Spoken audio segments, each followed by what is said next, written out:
Welcome to part 2 of a 3-part series for educators balancing student instruction with trauma awareness during the COVID-19 pandemic. This is Teaching During a Pandemic, ACEs and Resilience, Part 2.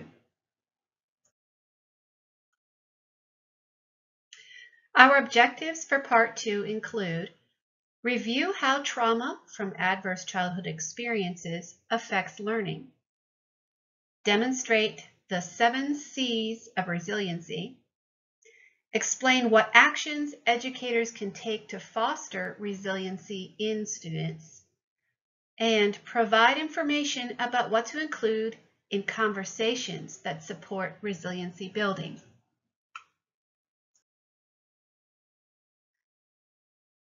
Increasingly, educators are learning about the results of some of the most important public health research, the Adverse Childhood Experiences Study. Doctors Robert Anda and Vincent Felitti provided evidence that the accumulation of childhood trauma stemming from adverse events directly affects health outcomes and a person's overall quality of life. Since so much time during the formative years are spent in the presence of educators, it's natural that the child's response to traumatic stress surfaces in the classroom and negatively affects their learning, and it may disrupt others' ability to learn. Research shows that accumulated, unaddressed trauma actually hijacks the neural pathways in a child's brain, keeping the young person in a state of hypervigilance for self-protection. Therefore, not only is the behavior affected, but the unaddressed trauma biologically impedes a child's ability to learn new skills in your classroom.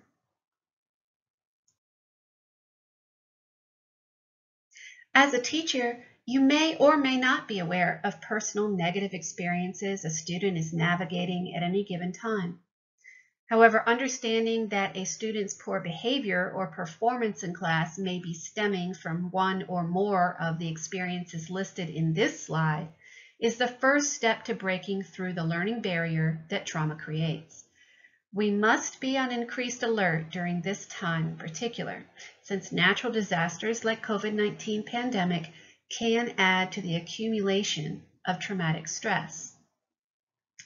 Note that the original study looked at physical, sexual, and emotional abuse, physical and psychological neglect, a child being a witness to violence, particularly against a female adult in the household, experiencing a divorce or separation of their parents, the incarceration of someone in their household, or substance abuse of someone in the household, or mental illness or suicide behavior within the family or in the household in general.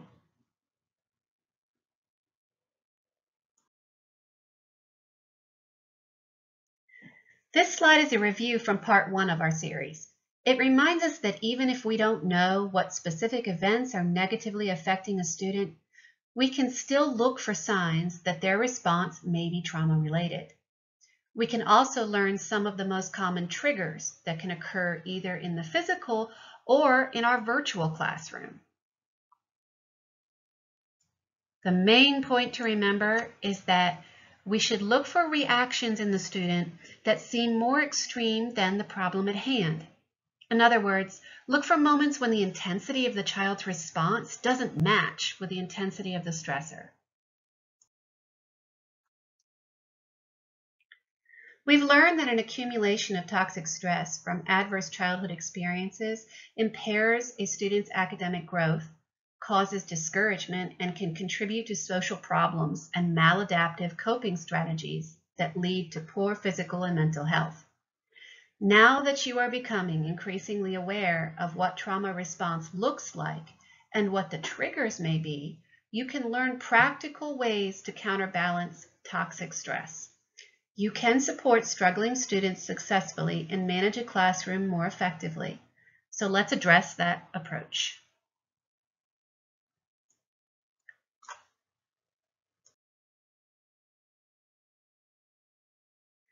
These are Dr. Kenneth Ginsberg's 7 C's of resiliency.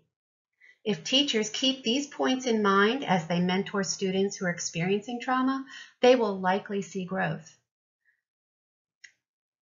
These consist of helping a student build confidence, competency, connection, character, contribution, coping, and control. Please see the guide for this presentation for a link to Dr. Ginsberg's 6-minute video where he explains each point in more depth.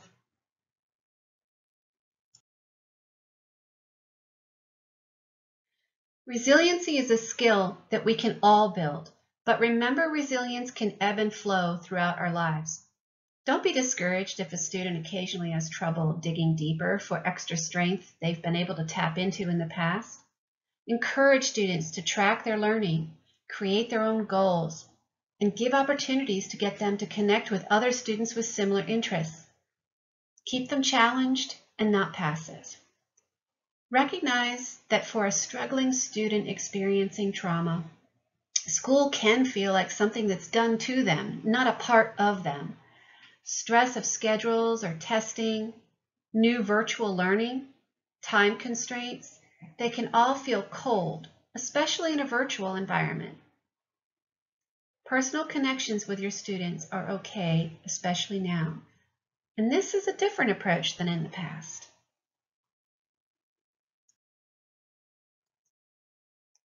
Teachers are often tuned into mindsets and how they contribute to the classroom environment. Although challenging, keeping an objective, action-oriented, and growth mindset helps traumatized students thrive. In fact, teachers can look at being trauma-informed as yet an additional helpful mindset. Traumatized children may not be aware that they have a negative set of beliefs stemming from their bad experiences that are harmful to their maturation. These are often kept to themselves, so we call this private logic. Think of this as an internal script. An example could be something like, "My opinions don't matter," or "I don't really need to be here. No one cares."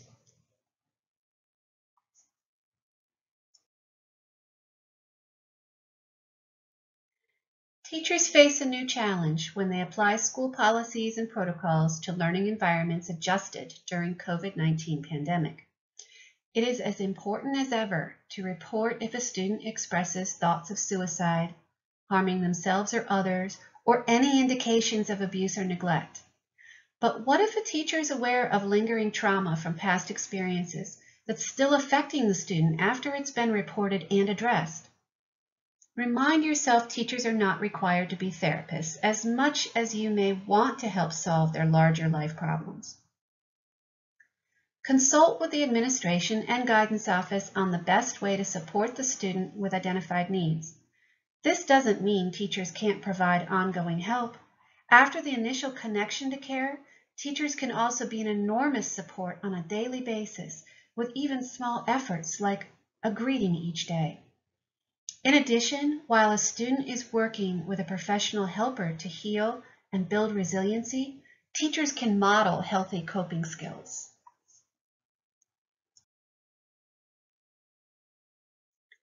Every conversation with a student is an opportunity to foster their resiliency, especially throughout this pandemic. And here are some examples of things you could include in a conversation. You could ask them if they can pinpoint what makes them upset during the school day.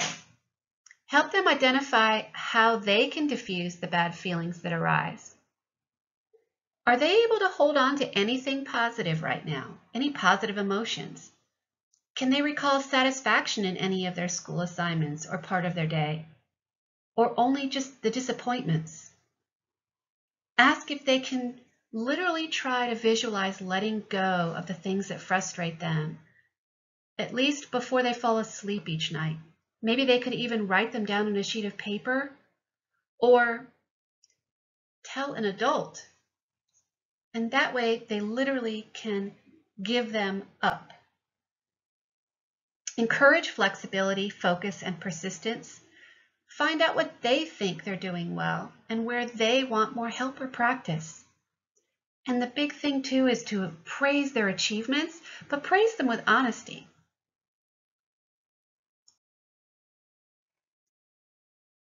And what if you find out that the student is still distracted with worry, grief, loneliness, or frustration because of COVID-19? You may want to refer back to local and national mental health resources from part 1 of this series, either on our slides or in the guideline sheet. And you may want to look at COVID Conversations Appendix for extra support.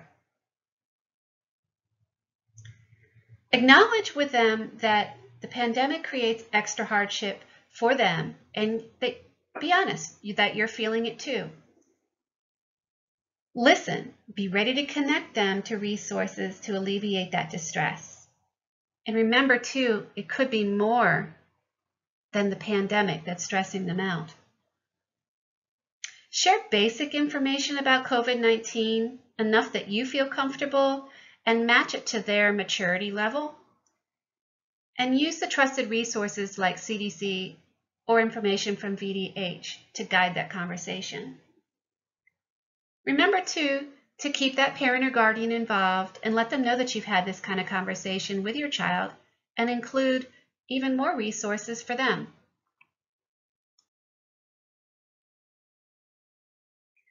Thank you for participating today. Please join us for part 3 of this series. It's the last in it, and this is again just for educators, because this one's going to focus on trauma stewardship for teachers. I hope you'll find it very helpful.